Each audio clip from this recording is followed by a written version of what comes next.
Selamat pagi Bapak Ibu Saudara sekalian, kita akan memulaikan ibadah kita pada pagi hari ini. Saya undang untuk Bapak Ibu Saudara sekalian kita berdiri, kita mau menyembah Tuhan, kita mau mendekatkan hati kita kepada Tuhan. Terima kasih Tuhan. Haleluya, haleluya. Buka mataku dan lihat wajah. Ku terkagum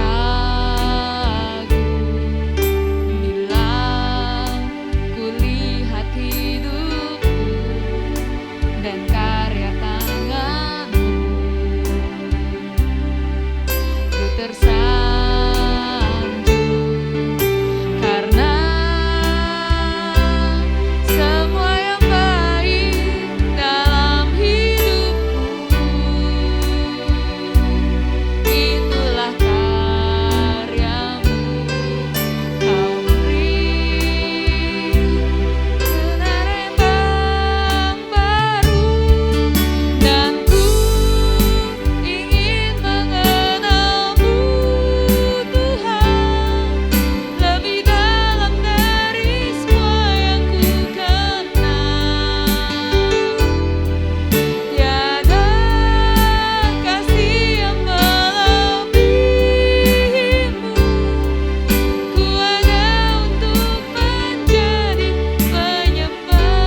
hari ini dalam ibadah ini boleh membuat Engkau tersenyum, ini boleh menjadi berkat untuk Engkau Tuhan, dan Engkau boleh disenangkan.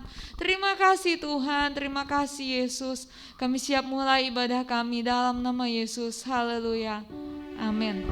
Silakan duduk Bapak Ibu Saudara sekalian. Kita akan memuji Tuhan. Kita mau katakan bersorak-sorai orang-orang benar.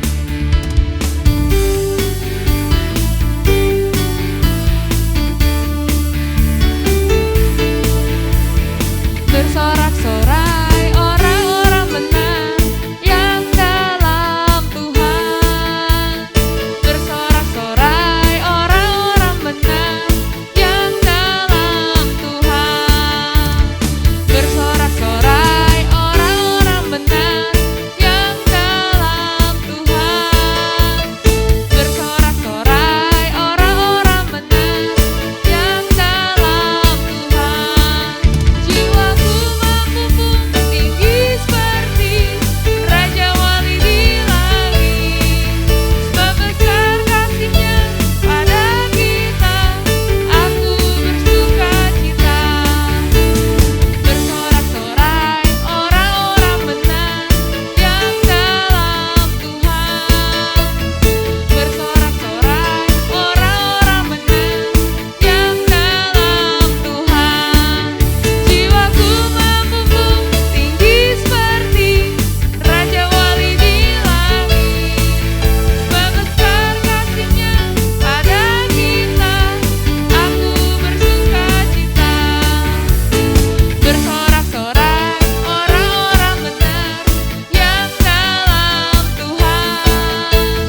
Bersorak-sorai orang-orang benar yang dalam Tuhan. Jiwaku memupung tinggi seperti Raja Wali di langit. Sebab besar kasih-Nya pada kita, aku bersuka cita. Tuhan Allah kita bertahta di atas pujian umat-Nya. Tuhan Allah kita bertahta di atas pujian umat-Nya. Bila Allah hadir di tengah kita, kuasa-Nya mengalir dengan dahsyat-Nya. Ada kuasa dalam pujian, bernyanyilah segenap hati dan jiwa. Sebab ada kuasa dalam pujian, Dia sanggup membungkam kekuatan lawan. Tuhan Allah kita bertahta di atas pujian umat-Nya. Tuhan Allah kita bertahta di atas pujian umat-Nya. Bila Allah hadir di tengah kita, kuasa-Nya mengalir dengan dahsyat-Nya. Ada kuasa dalam pujian, bernyanyilah segenap hati dan jiwa. Sebab ada kuasa dalam pujian, Dia sanggup membungkam kekuatan lawan. Ada kuasa dalam pujian, bernyanyilah segenap hati dan jiwa.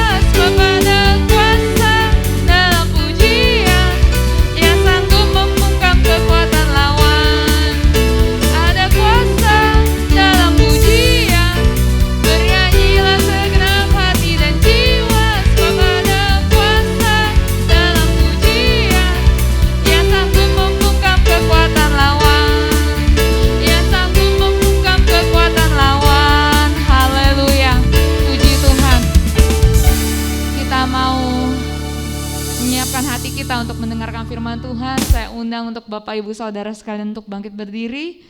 Kita mau katakan, kasih setiamu yang kurasakan lebih tinggi dari langit biru. Haleluya. Haleluya. Haleluya Yesus. Haleluya. Kasih setiamu yang kurasakan lebih tinggi dari langit biru.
Tuhan, terima kasih Yesus.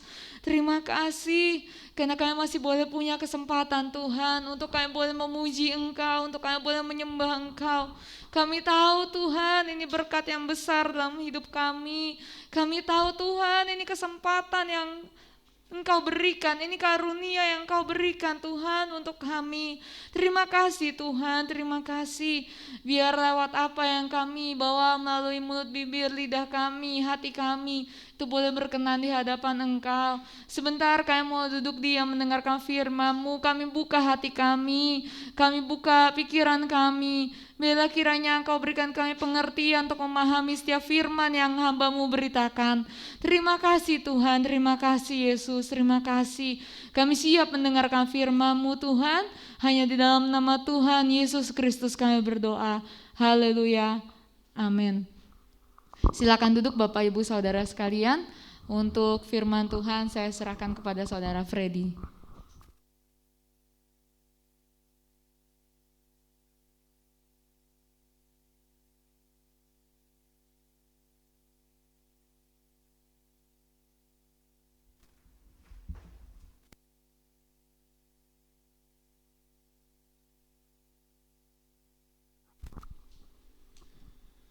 Puji Tuhan, selamat pagi Bapak Ibu Saudara yang dikasihi Tuhan. Bersyukur pagi hari ini kesempatan yang Tuhan berikan kepada kita boleh beribadah kepada Tuhan. Saya berterima kasih untuk kesempatan yang Tuhan berikan bagi saya melalui Ibu Gembala di tempat ini, Pendeta Febe, untuk saya menyampaikan kebenaran firman Tuhan.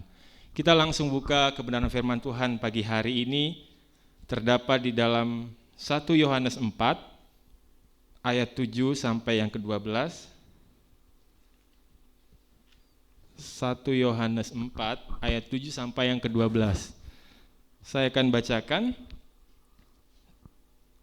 Saudara-saudaraku yang kekasih, marilah kita saling mengasihi sebab kasih itu berasal dari Allah. Dan setiap orang yang mengasihi lahir dari Allah dan mengenal Allah.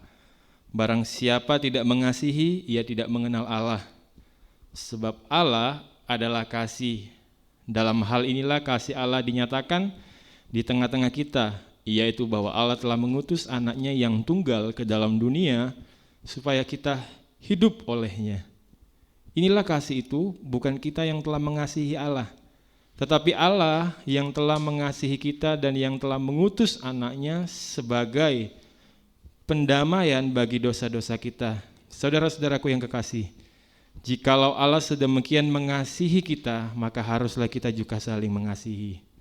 Tidak ada seorang pun yang pernah melihat Allah. Jika kita saling mengasihi, Allah tetap di dalam kita dan kasih-Nya sempurna di dalam kita. Ya, pagi hari ini saya akan berbicara tentang kasih. Ya, kalau kita lihat di perikop ayat ini dikatakan bahwa Allah adalah kasih. Dikatakan di ayat 7, di situ ada kata, di ayat yang ke-7 saya akan bacakan, saudara-saudaraku yang kekasih, marilah kita saling mengasihi. Nah, di situ ada kata marilah, ini adalah suatu ajakan untuk kita mengasihi. Dan kita tahu bahwa kasih adalah bukti bahwa kita ini lahir dari Allah dan mengenal Allah. Kenapa demikian? Sebab kasih itu sudah jelas dikatakan bahwa kasih itu berasal dari Allah. Nah, kita tahu bahwa kasih itu adalah hal yang sangat penting di dalam hidup ini, Bapak Ibu Saudara sekalian. Kasih adalah hal yang sangat penting sebab kenapa? Bisa kita bayangkan kalau orang yang hidup di dunia ini tidak memiliki kasih, apa jadinya dunia ini? Kalau orang-orang yang ada di dunia ini tidak memiliki kasih, hidup tanpa kasih, pasti dunia ini akan kacau. Sebab apa? Mereka akan egois, mereka akan jahat, mementingkan dirinya sendiri dan sebagainya. Oleh sebab itu kita sebagai orang-orang percaya, kita harus hidup di dalam kasih itu sebab Allah itu adalah kasih. Orang yang mengasihi pasti akan rela melakukan apapun. Contohnya, seorang kepala rumah tangga, dia akan bekerja keras untuk memenuhi kebutuhan keluarganya. Orang tua akan berusaha untuk menyenangkan anak-anaknya. apapun akan dia lakukan. Ini sebab apa? Sebab memiliki kasih kepada anaknya. Oleh sebab itu pagi hari ini kita sama-sama akan belajar kebenaran firman Tuhan. Dan kita tahu bahwa kekristenan identik dengan kasih. Kekristenan itu identik dengan kasih. Kalau kita orang percaya, kalau kita orang Kristen, kita harus punya yang namanya kasih itu. Banyak ayat di Alkitab yang berbicara tentang kasih banyak. Namun dalam kenyataannya masih banyak juga orang di luar sana yang mengatakan percaya kepada Tuhan, tapi belum hidup sepenuhnya di dalam kasih. Nah, ingat Bapak Ibu Saudara bahwa kekristenan itu identik dengan kasih. Orang di luar sana melihat kita sebagai orang yang percaya kepada Tuhan. Jangan sampai kita ngakunya orang percaya, tapi hidup kita tidak ada memiliki kasih. Kalau kita lihat di dalam Yohanes 13 ayat yang ke-35. Saya akan bacakan. Yohanes 13 ayat yang ke-35. Demikianlah firman Tuhan. Dengan demikian semua orang akan tahu bahwa kamu adalah murid-muridku, yaitu jika kamu saling mengasihi. Jadi kasih itu adalah merek dari anak-anak Tuhan. Seperti yang saya katakan tadi bahwa orang Kristen itu identik dengan kasihnya. Jadi kalau kita mau dikatakan anak-anak Tuhan, mau dikatakan murid-murid Tuhan, jika kita itu hidup dalam kasih atau saling mengasihi. Kalau kita lihat kembali dikatakan di 1 Yohanes 4 ayat 8, dikatakan di sana bahwa barang siapa tidak mengasihi, ia tidak mengenal Allah. Nah, jadi saat kita enggak hidup dalam kasih, berarti kita enggak benar mengenal Allah. Sebab kita tahu bahwa Allah itu adalah kasih. Jadi sumber kasih yang sesungguhnya itu ya berasal dari Allah. Jadi kalau kita enggak hidup dalam kasih, ya berarti kita enggak mengenal Allah. Di ayat ini dikatakan, barang siapa tidak mengasihi, ia tidak mengenal Allah. Sudah sangat jelas. Sebab Allah adalah kasih, sumbernya berarti adalah dari Allah. Kita tahu dalam Yohanes 3 ayat 16, mungkin dari kita sudah hafal ayat ini. Dikatakan di sana bahwa Yohanes 3 ayat 16, saya akan bacakan kebenaran firman Tuhan. Karena begitu besar kasih Allah akan dunia ini, sehingga ia telah mengaruniakan anaknya yang tunggal, supaya setiap orang yang percaya kepadanya tidak binasa, melainkan beroleh hidup yang kekal. Nah, dalam Yohanes 3:16 ini kasih Allah yang pertama itu menyelamatkan. Karena begitu besar kasih Allah akan dunia ini, sehingga ia telah mengaruniakan anaknya yang tunggal, supaya setiap orang yang percaya kepadanya tidak binasa, melainkan beroleh hidup yang kekal. Kasih Allah itu menyelamatkan. Kita tahu bagaimana cerita tentang manusia jatuh dalam dosa. Karena Allah mengasihi kita, Dia kirim anaknya yang tunggal untuk menyelamatkan kita. Ini adalah bukti bahwa kasih Allah itu ada. Ya, ini buktinya Dia mau menyelamatkan kita melalui karya penebusan anaknya, yaitu Yesus Kristus. Yang kedua, kasih Allah memberikan hidup yang kekal. Jelas dikatakan, karena begitu besar kasih Allah akan dunia ini, sehingga ia telah mengaruniakan anaknya yang tunggal, supaya setiap orang yang percaya kepadanya tidak binasa, melainkan beroleh hidup yang kekal. Bayangkan ketika kita jatuh dalam dosa, kita berada di bawah perbudakan dosa, sudah jelas saat tidak ada penyelamatan, karya penyelamatan itu pasti kita akan masuk dalam penghukuman. Tetapi karena kasih-Nya, Allah mau menyelamatkan kita. Dia memberikan hidup yang kekal bagi setiap orang yang mau percaya kepada Dia. Dan yang ketiga, kasih Allah itu menerima kita sepenuhnya. Sebab apa? Yang berbuat berbuat dosa adalah manusia. Allah dengan kasih-Nya, Dia mau mengirimkan anaknya itu. Sebab apa? Dia mau menerima kita sepenuhnya. Dia tidak membandingkan satu dengan yang lain. Itulah kasih Allah. Selain menyelamatkan, memberikan hidup yang kekal, menerima kita sepenuhnya. Kita akan melihat karakter kasih itu. Mungkin kita sering membaca ayat ini di dalam 1 Korintus pasal yang ke-13.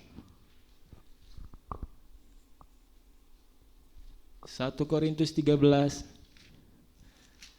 ayat yang ke-4 sampai yang ke-7 saya akan bacakan.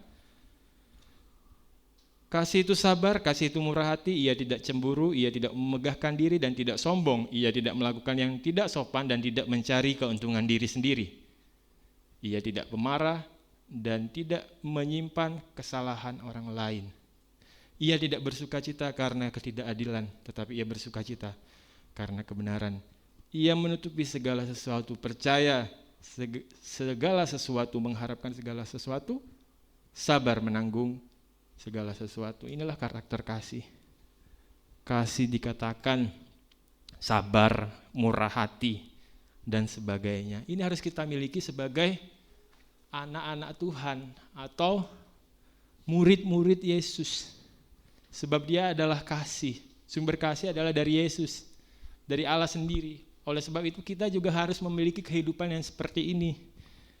Sabar, kasih itu sabar, murah hati, tidak memegahkan diri, tidak mementingkan diri sendiri. Itulah karakter kasih itu. Dan kita akan belajar bersama-sama pagi hari ini, apakah sebenarnya kasih itu? Seperti ayat yang kita baca tadi, di dalam 1 Yohanes 4, yang pertama, kasih itu bukan berasal dari dunia ini, tetapi berasal dari Allah, berarti dari surga. Kasih itu berasal dari dunia, bukan dari dunia, tetapi dari Allah dan surga. Saya akan bacakan dari ayat 7 dan ke-8. Saudara-saudaraku yang kekasih, dalam 1 Yohanes 4, ayat 7 sampai 8. Saudara-saudaraku yang kekasih, marilah kita saling mengasihi, sebab kasih itu berasal dari Allah. Dan setiap orang yang mengasihi lahir dari Allah dan mengenal Allah. Barang siapa tidak mengasihi, ia tidak mengenal Allah, sebab Allah adalah kasih. Jadi jelas bahwa kasih berasal dari Allah. Jadi yang pertama, apakah sebenarnya kasih itu? Ya, kasih itu bukan berasal dari dunia ini, tetapi dari Allah atau sorga.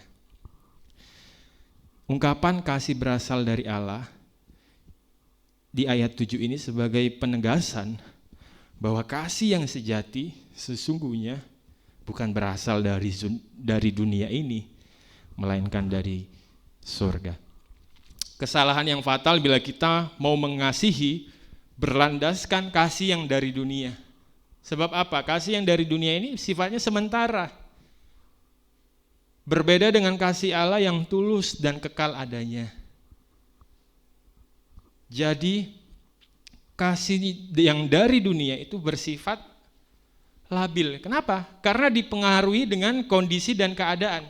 Kalau kita mau mengasihi dengan kasih yang dari dunia, saat situasi baik kita bisa mengasihi orang. Saat kondisinya membuat kita nyaman, kita bisa mengasihi. Tetapi sebaliknya, saat kondisinya tidak baik, saat situasinya sepertinya susah bagi kita, nah itu juga akan susah untuk kita bisa mengasihi. Itulah kasih yang dari dunia. Beda halnya Bapak Ibu Saudara dengan kasih yang dari Allah yang bersifat stabil. Karena apa? Bukan didasari dengan situasi dan kondisi. Jadi ini bedanya. Saat situasinya sepertinya tidak enak, saat kondisinya sepertinya menekan, tapi kita tetap bisa mengasihi. Sebab apa? Kasih kita itu berasal dari Allah. Kasih yang dari dunia itu cenderung mengambil dan memaksa. Tetapi kalau kasih Allah cenderung memberi dan menerima apa adanya. Jadi itulah bedanya. Kalau kasih yang dari dunia cenderung mengambil dan memaksa. Tetapi yang kasih dari Allah itu, dia memberi dan menerima apa adanya. Kalau kita renungkan, kita bisa melayani tanpa didasari kasih. Kita hanya melayani tapi tanpa didasari kasih. Tetapi bila kita memiliki kasih, pastinya kita akan melayani. Bukan hanya melayani, tapi juga kita bisa beribadah dan melakukan banyak hal. Oleh sebab itu, kita lihat bersama-sama di dalam 1 Korintus 13 ayat 1 sampai yang ketiga.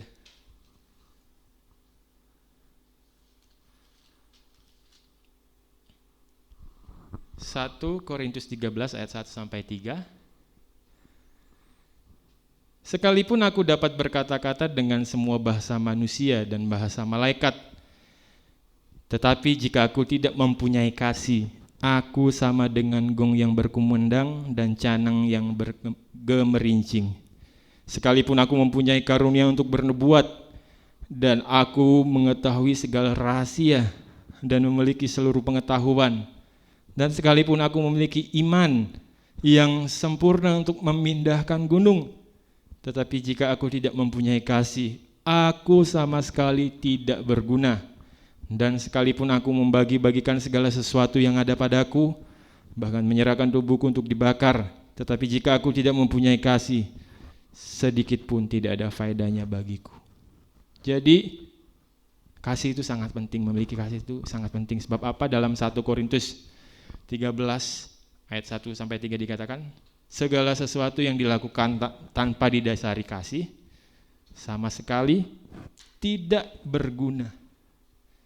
Kita mau bercapek-capek ria, misalkan melayani, tapi tanpa didasari kasih, percuma.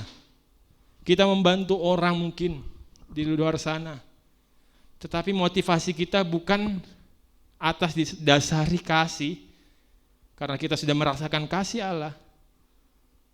Kita membantu orang tanpa didasari atas kasih, itu percuma. Bahkan mungkin saat kita bekerja tanpa didasari kasih, dikatakan bahwa segala sesuatu itu dikatakan sia-sia. Oleh sebab itu, mari sama-sama melakukan segala sesuatu, dasarilah atas dasar kasih itu. Jelas bahwa di ayat 8 dikatakan bahwa Allah adalah kasih. Allah adalah kasih dan kita sebagai umatnya, kasih kita haruslah bersumber dari Allah dan bukan dari dunia ini. Itu sangat jelas. Kalau kasih kita bersumber dari Allah, itu akan memampukan kita untuk tetap mengasihi. Untuk tetap mengasihi sekalipun orang yang kita kasihi itu membenci kita, berbuat jahat kepada kita, mungkin sudah mengecewakan kita dan lain-lain. Jangan mengasihi tanpa kasih yang dari Allah. Itu sangat penting. Saat kita memiliki kasih yang dari Allah itu, hal-hal yang sepertinya orang dunia katakan, kok bisa kamu mengasihi dia padahal dia sudah mengecewakan kamu, mungkin suka menipu kamu, sudah berkhianat pada kamu, mungkin sudah melakukan hal yang tidak benar. Kita bisa melakukan itu sebab apa? Didasari dengan kasih yang dari Allah. Kasih agape, kita tahu bahwa itu menunjukkan pada kasih yang sifatnya tulus, tidak mengharapkan balas jasa. Kasih yang tak bersyarat. Jadi saya mengasihi saudara bukan karena ada syarat-syaratnya, tidak. Itulah kasih yang Allah mau. Sifatnya tulus, tidak mengharapkan balas jasa. Ini adalah hal yang penting. Ini yang perlu kita pelajari pagi hari ini bersama-sama, bahwa kasih itu sebenarnya bukan berasal dari dunia ini, tetapi dari Allah. Sudah jelas dari sifatnya. Kalau dari dunia itu labil, dipengaruhi situasi dan kondisi, tetapi dari Allah itu stabil. Apapun yang terjadi, tetap bisa mengasihi. Sepertinya kondisinya tidak memungkinkan secara pikiran manusia dunia, tetapi kita bisa lakukan. Sebab apa? kita memiliki kasih Allah itu. Dan yang kedua, apakah kasih itu, saya akan bacakan di dalam ayat yang ke-9 dan ke-10 dalam 1 Yohanes 4. Dalam hal inilah kasih Allah dinyatakan di tengah-tengah kita, yaitu bahwa Allah telah mengutus anaknya yang tunggal ke dalam dunia, supaya kita hidup olehnya. Inilah kasih itu, bukan kita yang telah mengasihi Allah, tetapi Allah yang telah mengasihi kita dan yang telah mengutus anaknya sebagai pendamaian bagi dosa-dosa kita. Yang kedua, kasih bukan sekedar perkataan, melainkan tindakan atau perbuatan. Di sini jelas dikatakan bahwa dalam hal inilah kasih Allah dinyatakan di tengah-tengah kita, yaitu bahwa Ia telah mengutus anaknya yang tunggal. Jadi Allah mengasihi kita bukan sekedar berkata-kata, tapi ada tindakan yang dilakukan, ada perbuatan yang dinyatakan. Dia apa? Mengutus anaknya yang tunggal itu. Untuk apa? Menebus setiap dosa-dosa kita. Jadi hakikat kasih selalu disertai dengan perbuatan. Jadi penting sekali bagi kita memiliki kasih yang seperti ini. Jadi bukan hanya berkata-kata, tapi ada dengan tindakan. Allah menyatakan kasih-Nya kepada kita dengan mengutus anaknya yang tunggal. Jelas seperti ayat tadi berkata dalam Yohanes 3 ayat 16. Yohanes 3:16 jelas, karena begitu besar kasih Allah akan dunia ini sehingga Ia telah mengaruniakan anaknya yang tunggal, supaya setiap orang yang percaya kepadanya tidak binasa melainkan beroleh hidup yang kekal. Allah berbuat demikian tentu bukan karena apa yang ada pada kita, misalkan harta dan sebagainya. Oh tidak, Allah tidak seperti itu. Dia mengasihi kita bukan karena memandang sesuatu dari kita, tidak. Melainkan karena apa yang ada di dalam diri Allah itu. Yaitu apa? Kasih-Nya. Jadi kasih Allah bukan berupa janji yang muluk-muluk semata, melainkan apa? Disertai dengan perbuatan. Saat manusia jatuh dalam dosa yang harusnya binasa, Dia menunjukkan kasih-Nya, bukan hanya berkata, ya saya mengasihi manusia. Bukan hanya sekedar perkataan, tetapi disertai dengan tindakan. Dia mengirimkan anaknya yang tunggal untuk menebus setiap dosa-dosa manusia. Inilah kasih itu. Jadi saat kita berkata bahwa saya mengasihi Allah, saat kita sudah berkata-kata saya mengasihi Allah, jangan hanya berkata-kata saja, tapi harus disertai dengan tindakan itu sendiri. Apa? Ya, kalau kita mengasihi Allah, kita akan melayani Dia dengan sungguh-sungguh. Kalau kita mengasihi Allah, kita ada waktu untuk kita berdoa, membangun hubungan kita dengan Allah. Itu jelas. Kalau kita berkata bahwa kita mengasihi Allah, pastinya setiap hari ada waktu untuk kita apa? Menggali, menyelidiki kebenaran firman Tuhan. Jadi apa? Itulah kasih, bukan hanya sekedar dalam ucapan saja, tapi ada tindakan. Dikatakan saya mengasihi Tuhan, ya berarti apa? Terlihat dari tindakan kita beribadah, kita melayani, kita berdoa, kita membaca firman Tuhan. Itu sangat jelas. Dan bahkan saat kita berkata saya mengasihi sesama, buktinya apa? Tindakannya apa? Jangan hanya sekedar berkata-kata saja, tetapi ada tindakan. Kita mungkin membantu sesama kita dan sebagainya. Ini adalah sangat jelas bahwa kasih itu bukan hanya sekedar perkataan, melainkan adalah sebuah tindakan. Dan yang ketiga, saya akan bacakan dalam 1 Yohanes 4 ayat 11 dan ke-12. Saudara-saudaraku yang kekasih, jikalau Allah sedemikian mengasihi kita, maka haruslah kita juga saling mengasihi. Tidak ada seorang pun yang pernah melihat Allah. Jika kita saling mengasihi, Allah tetap di dalam kita dan kasih-Nya sempurna di dalam kita. Tadi yang pertama, kasih itu bukan berasal dari dunia, tetapi dari Allah atau surga. Yang kedua, kasih bukan sekedar perkataan, melainkan adalah sebuah tindakan. Dan yang ketiga, kasih itu bukan hanya sekedar perasaan, melainkan keputusan. Seperti Allah mengasihi kita, Dia mengambil keputusan mengutus anaknya datang ke dunia ini. Jadi kasih bukan hanya berhubungan dengan perasaan saja, tetapi melainkan keputusan untuk mengasihi apa adanya. Jadi keputusan kita untuk mengasihi akan memampukan kita untuk mengalahkan perasaan itu, sehingga perasaan kasih, penerapan kasih itu dapat dijalankan. Jadi saat kita mengasihi hanya sekedar perasaan, saat orang menyakiti kita, kita nggak akan mengasihi lagi. Sebab apa? Kita memainkan perasaan itu, aduh, dia sudah seperti itu sama saya. Nah, tapi saat kita memiliki kasih yang bukan hanya sekedar perasaan, melainkan keputusan, apapun yang orang itu lakukan, saya akan tetap mengasihi. Sebab apa? Allah sudah lebih dahulu mengasihi kita. Allah sudah lebih dahulu menunjukkan kasih-Nya dengan keputusan yang Ia lakukan bagi kita, menebus kita. Jadi kesadaran kita sebagai pribadi yang telah dikasihi Allah menjadi motivasi kita dalam merespon perintah Allah untuk tidak membenci sesama, melainkan mengasihi mereka apa adanya. Ini sangat penting. Oleh sebab itu, pagi hari ini kita sama-sama belajar kebenaran firman Tuhan. Dikatakan di 1 Yohanes 4 ini, ayat 7-12, perikopnya jelas bahwa Allah adalah kasih. Jadi kasih itu yang sesungguhnya berasal dari Allah.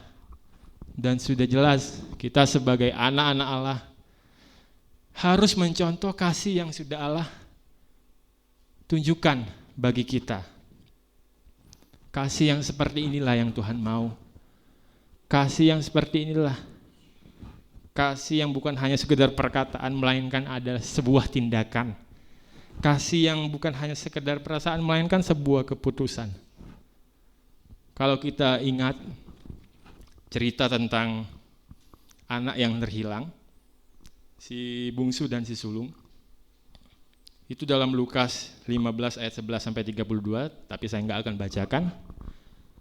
Kita tahu ceritanya sama-sama bahwa si bungsu ini meminta kepada ayahnya untuk membagi hartanya. Kemudian ayahnya membagi hartanya. Kemudian si bungsu menjual harta tersebut. Dia pergi ke sebuah kota yang jauh. Dia menghabiskan hartanya dan terjadilah bencana kelaparan di sana.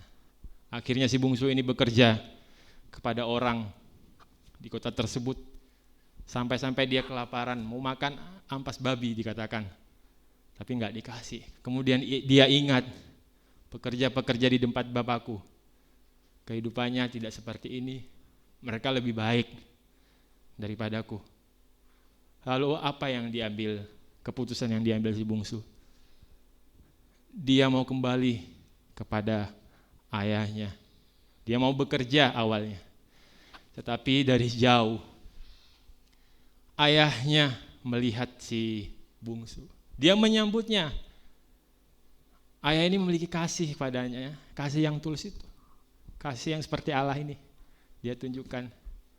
Dia tidak ingat-ingat apa yang sudah dilakukan si bungsu ini. Seperti yang di awal cerita, dia meminta hartanya. Bisa saja ayahnya ini marah, tidak. Tapi apa? Dia menemui si bungsu ini, dia lari, memeluk anaknya. Bahkan dikatakan dia menyuruh pegawai-pegawainya untuk membuat sebuah pesta. Bahkan sampai si sulung sempat marah. Saya yang berada di sini selama ini tidak pernah dibikin pesta seperti ini.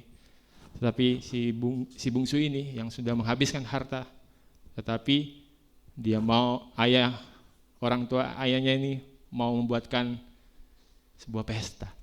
Nah, dari kisah ini kita bisa belajar bahwa saat kita memiliki kasih yang dari Allah ini, kalau secara manusia, seperti orang tua dari si bungsu ini bukanlah hal yang mudah. Bisa dikatakan bahwa si bungsu ini kurang ajar, sudah dia minta hartanya lalu pergi, sekarang tiba-tiba sudah habis semua dia balik. Itu kalau menurut pandangan manusia bisa saja orang tuanya, ayahnya ini marah. Tetapi tidak. Inilah gambaran dari kasih Allah ini. Mungkin kita sudah pernah menjauh dari Allah. Mungkin kita sudah pernah menyakiti hati Allah. Tetapi saat kita mau kembali kepada Dia, Dia masih mau menerima kita. Dia mau menerima kita apa adanya, seperti si bungsu ini. Nah, pagi hari ini, Bapak Ibu Saudara yang dikasihi Tuhan, kita patut bersyukur atas kasih Allah itu. Dan perlu bagi kita untuk mempraktekkan kasih itu. Seperti yang sudah kita pelajari sama-sama pagi hari ini.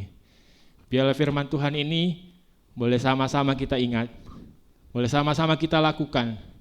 Memang tidak mudah, tetapi kita percaya saat kita meminta pimpinan Roh Kudus, Dia akan memampukan kita menjalankan kasih Allah itu dalam kehidupan kita sehari-hari di tengah kondisi yang tidak menentu saat ini. Puji Tuhan, firman Tuhan tidak saya panjangkan pagi hari ini. Kita sama-sama bersyukur untuk firman Tuhan yang datang bagi kita pagi hari ini. Kita akan nyanyikan pujian kasih Allahku sungguh telah terbukti.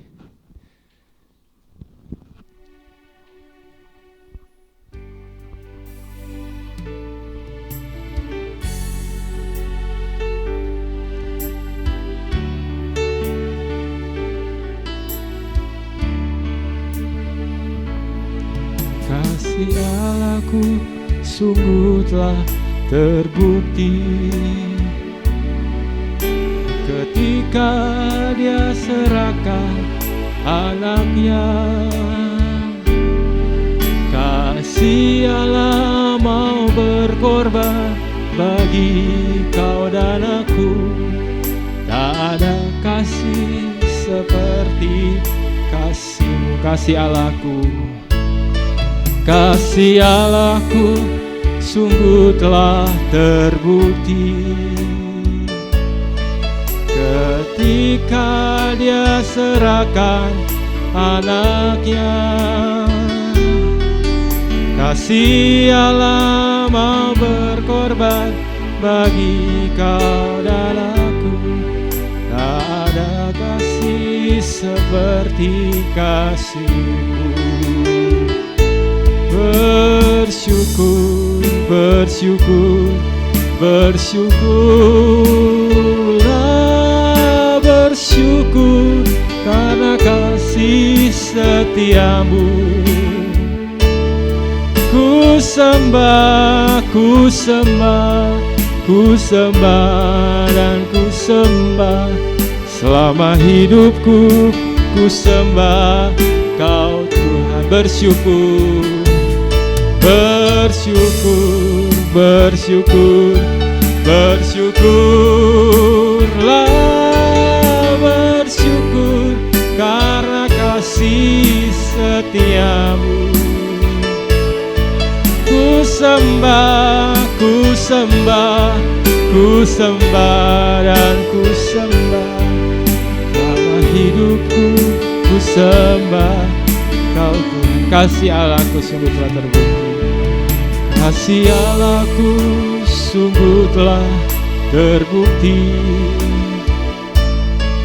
ketika Dia serahkan anaknya. Kasih Allah mau berkorban bagi kau dan aku. Ada kasih seperti kasih Allahku sungguh telah terbukti. Kasih Allahku sungguh telah terbukti. Amin Tuhan. Ketika Dia serahkan anaknya. Kasih Allah mau berkorban bagi kau dan aku. Ada kasih seperti kasih-Mu. Bersyukur, bersyukur, bersyukur, bersyukurlah, bersyukur karena kasih setia-Mu. Ku sembah, ku sembah, ku sembah dan ku sembah. Selama hidupku ku sembah. Mari kita bersyukur pada Tuhan karena kasih-Nya. Bersyukur, bersyukur, bersyukurlah, bersyukur karena kasih setiamu. Ku sembah, ku sembah, ku sembah dan ku sembah. Selama hidupku ku sembah Kau Tuhan. Selama hidupku ku sembah Kau Tuhan. Selama hidupku ku sembah Kau Tuhan. Bersyukur buat kasih-Mu dalam hidup kami Tuhan. Bersyukur buat kasih-Mu dalam hidup kami. Terima kasih Tuhan, terima kasih buat pagi hari ini. Firman-Mu boleh mengingatkan kami bahwa kami harus mengasihi dengan kasih Allah, bahwa kami harus mengasihi dengan standar kasih-Mu. Terima kasih Tuhan, kami mau simpan firman-Mu di dalam setiap kehidupan kami, dan kami mau melakukan kebenaran-kebenaran firman-Mu Bapa. Terima kasih Tuhan, terima kasih bukti nyata kasih-Mu dalam hidup kami, bahwa Engkau rela mengutus anak-Mu untuk menebus setiap kehidupan kami. Biarlah kasih kami boleh dilandaskan atau didasarkan seperti kasih-Mu Bapa. Terima kasih Yesus, terima kasih mampukan kami untuk melakukan setiap kebenaran firman-Mu, agar kami hidup seturut kehendak Tuhan. Terima kasih Tuhan, terima kasih. Terima kasih untuk ibadah pagi hari ini. Terima kasih Engkau sudah memimpin ibadah kami pagi hari ini. Kami percaya Tuhan sudah diberkati dengan pujian penyembahan kami, bahkan firman Tuhan yang sudah diberitakan. Kami percaya Tuhan boleh berkenan di hadapan Tuhan. Kami berdoa pagi hari ini untuk jemaat GPDI Bethlehem Permata Buana ini Tuhan. Kami serahkan ke dalam tangan Tuhan. Engkau selalu memberikan kesehatan bagi jemaat-Mu di tempat ini. Kami berdoa Tuhan, Engkau memberkati usaha pekerjaan dari jemaat-Mu di tempat ini. Jika ada jemaat-Mu Tuhan yang mengalami masalah dalam pekerjaan mereka, Tuhan tolong bukakan jalan. Jika ada jemaat-Mu Tuhan yang mulai kehilangan pengharapan, Tuhan berikan pengharapan yang baru bagi jemaat-Mu. Bahkan Tuhan, jika ada jemaat-Mu yang sakit hari-hari ini, dalam nama Yesus, kami percaya Tuhan, bilur-bilur-Mu sanggup menyembuhkan Bapa. Terima kasih. Kami juga berdoa untuk jemaat-Mu yang sudah lanjut usia. Tuhan pelihara, berikan selalu kesehatan, kekuatan, sukacita yang baru dalam hidup mereka Bapa. Terima kasih Yesus, terima kasih. Kami bersyukur buat kesempatan pagi hari ini yang Tuhan berikan kepada kami. Kami boleh beribadah kepada Tuhan. Terpujilah nama-Mu Tuhan. Kami akhiri ibadah kami ini di dalam nama Tuhan Yesus Kristus. Kami mengucap syukur dan berdoa. Haleluya. Amin. Puji Tuhan. Terima kasih. Tuhan Yesus memberkati.